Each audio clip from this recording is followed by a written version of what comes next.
Emesi milyoner, Andanbay, T-Jak'ta 4 etaş salvatak deputatlar. Bildiniz mi? Abdanbay kapın, al не только ketsin емес, аны отырыш керек. Ошоға чейин барабыз. Биздин келгенибиз ушул. Урматтуу бүгүнкү митингдин катышуучулары, арбаңыздар. Бүгүн биз аябай бир Кыргызстан боюнча тамырлашып кеткен чоң мектептердеги коррупциянын бетин ачуу үчүн, адилеттик таппаган үчүн ушул жерге жыйылып отурабыз. Лапаловканын номер 1 Чыңгыз Атматов атындагы мектепте өтө одонок акчалай финансовый нарушениялардын бетин ачып ушул ата-энелер бир айга жакын убакыттан бери адилеттик таппай келе жатат. Биринчи адамгерчилик кылып мектепте уюштурдук бул митингди.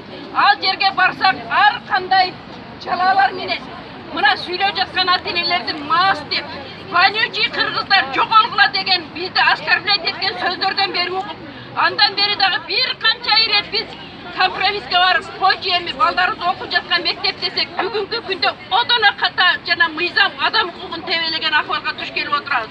Балдарды 50 сом төлөгөн же болбосо фондко акча төлөгөн балдарды болсо 30 минутта окутуп шылдыңдап жатат. Кайсыл жерде жазылыптыр ушул жерде? Мен министрден талап кыламын. Ошол мыйзамды алып келип көрсөтсүн. Кайсыл жерде адамдарды эки бөлүккө бөлгөн мыйзам бар? Биз ошону талап кылабыз.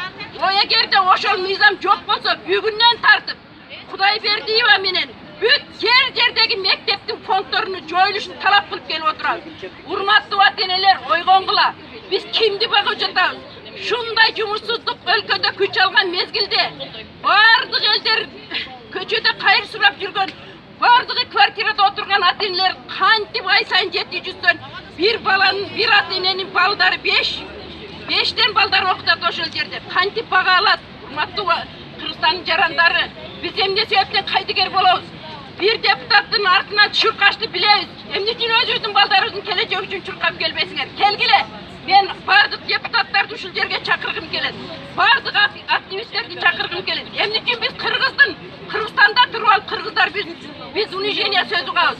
Кемсинтип, мына менин өзүмдү вонючий кыргыздар, оштуктар кеткиле деп жерге бөлүүгө ким уруксат берди бир мектептин директоруна?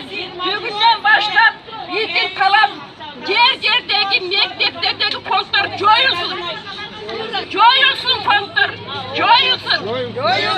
Жердеги коррупциялашкан мектеп директорлору кетсин.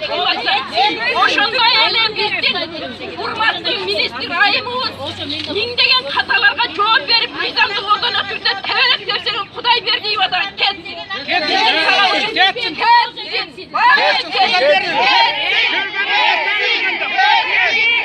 Эгерде биздин талаптар орундалмаса, бул кикетибиз жөнөксүз биз качан гана мектептердеги фонддорду жоюлмайынча биз кетпейбиз. Күндөн күнгө куларыбыз күч алып, биз өлкөдөгү башарамандык ушундан чыгат. Урматтуу президент, сиз көп нерсени көз жашыңызда калтырып атасыз. Сизден суранарыбыз, сиздин душмандарыңыз Атамбаевдин убагында укумдан тукумга өткөн, биринен бирге тамырлашкан жетекчилерди алмаштырбасаңыз сизге жакшылык келбейт. Ошондуктан биздин жердеги мектептердин фонду жоюлсун. Кетсин. Өзүнү ханзададай сезген директорлор кетсин. Жол бербейбиз. Мындай тоюп бүттүк коррупциядан. Качан биздин өлкөдө коррупция жоюлат? Тамырлашкан коррупцияларды жоюш үчүн биздин